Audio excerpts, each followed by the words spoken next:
Hello everyone, look at this, a new movie. Yeah, so I remember what those are like. Usually average and way too long. And not worth my time. But here we are, whoa, with a new movie. This time, Extraction. So Extraction, directed by Sam Hargrave, produced by the Russo brothers, written by one of the Russo brothers, Joe Russo, and based on a graphic novel called See Your Dad. Hopefully you pronounced that right.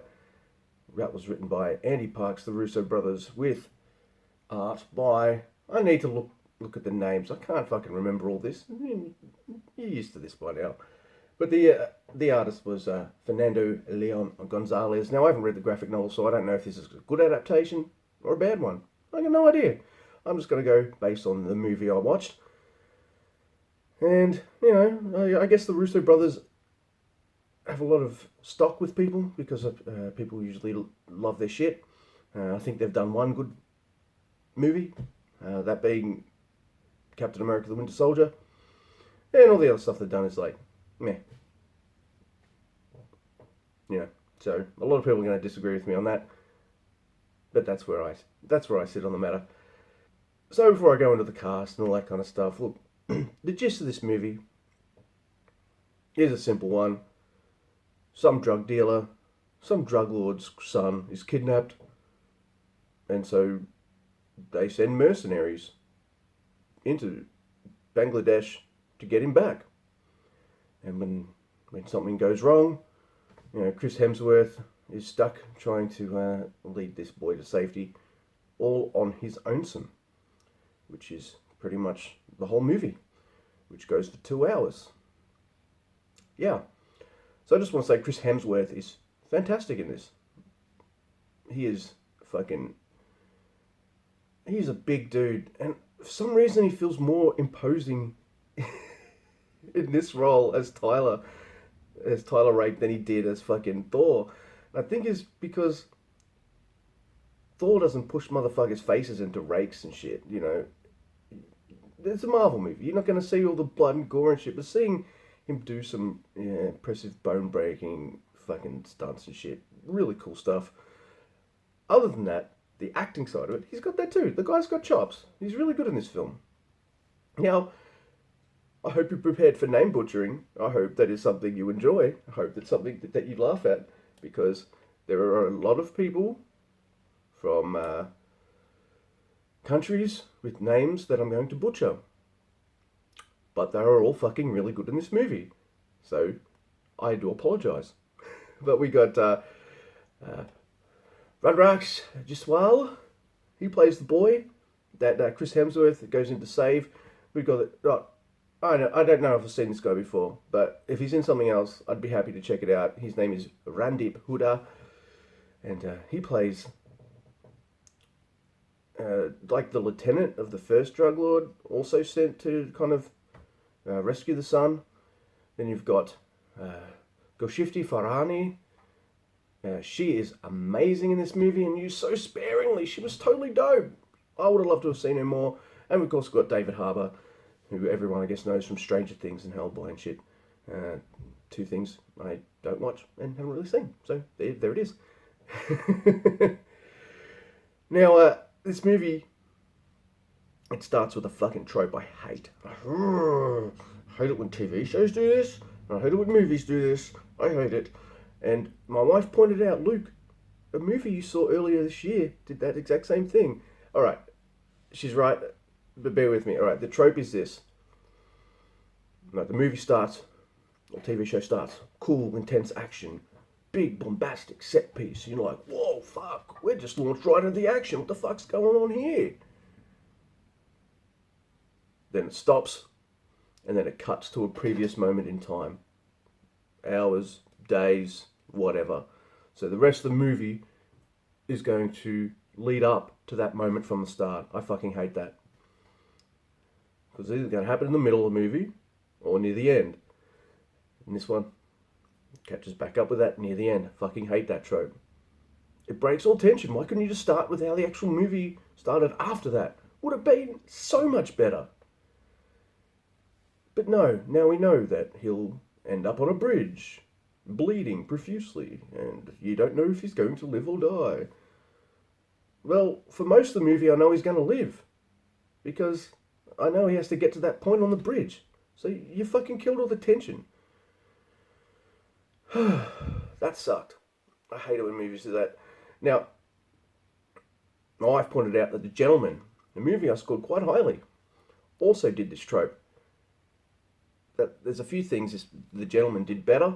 Had more characters, more depth to those characters. It was funny. It was action-packed. It was kind of brutal. I don't know. It had some depth and nuance and really fun performances and great characters in that. And I think that made up for their use of that really annoying fucking trope that I hate. This movie doesn't have a lot of that. In fact,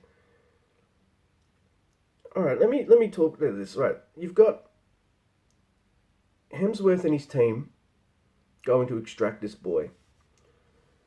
All his team, apart from him, are killed, or that are on the ground with him. There's some people that are, manning the fucking computers and shit and phones.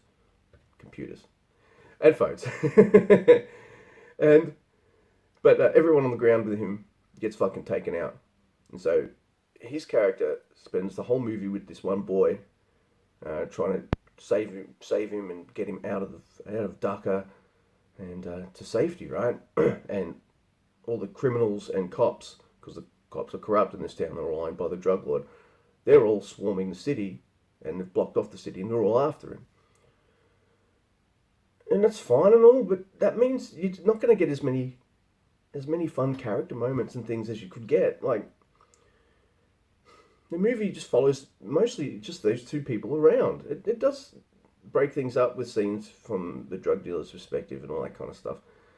And that's fine, but I don't feel like you get enough depth from Hemsworth, though he makes it work with all the material he's given. I don't really get the bond that he forms with this boy. It doesn't quite ring true. And the movie's just him killing faceless people for most of the movie. Dozens of faceless people, all in masks and shit. And after a couple scenes, I'm just like, I'm sick of him just killing randos, man. Alright, move on with the story. Give me something else. And they try to give you something else, but it's like, he goes to David Harbour's place because he can help him maybe get out of town. And I'm just like, spoiler alert, by the way. And I was just like, he's going to betray him in like 5 seconds. Yep. Okay, great. What I think would have been a lot better for the movie is, I like the team he kind of sets up at the start, especially the sniper guy and Golshifty Farhani's character was really cool. She played Nick Khan, but at the start of the film, she seems like a handler, and throughout the movie, she seems like the operations woman. She's there by the computers and the sat phones and all that kind of shit, going, "Oi, you all right? Oh, I think we've been fucking played and all this kind of shit. We've been double crossed." I didn't even know she could handle herself until like near the end and all that kind of stuff. I would have liked the movie to kind of feature this team. Alright, so what happens is Randap Huda is ordered by his drug lord boss to go get the kid. So, I need an army for that. We'll fucking get one. Alright, so they hire the mercenaries. But instead of going with the mercenaries to help get the boy back, he goes against them and double crosses them and shit. I'm like, why is that important? Should have had them all bonding at the start. Like, the sniper looked really cool. Nick Khan would have been great from the start. She was totally badass. And you can have some of these characters drop off along the way. You can have them talking in between moments of intense action and stuff. Like, just to really show the danger of it. And what better way to bring out character drama and character moments than to have the actual characters talk to each other and shit. It would even open up a one-liner or two in between the action, just to go, whew, the action doesn't let up, and doesn't let up in a way that you're like on the edge of your seat. You're just like, well, they're all randos, man, with faceless masks, and he kills 50 of them. It's just like a video game. It wasn't necessarily action-packed or exciting. The double cross just felt like, why? Why is he betraying the people he hired? That was stupid. Should have been one big team. I think it would have meant more when all these people are kind of like forced together to kind of extract this kid. Or it could have been like, all right, there's a subplot in this movie that like they're telling Chris Hemsworth, ditch the boy, we got you escape cover, and he's like, no, I won't do that. And and that could have been a subplot, like Randeep Hooda wants to save the boy, but then the people in the fucking mercenary group are just like, yeah, fuck this. This is too dangerous. We're out. We're going to ditch him or just put a bullet in his head, man. It's going to be too hard for him. And then there's some tension there as Randeep and Hemsworth kind of and the group come to blows.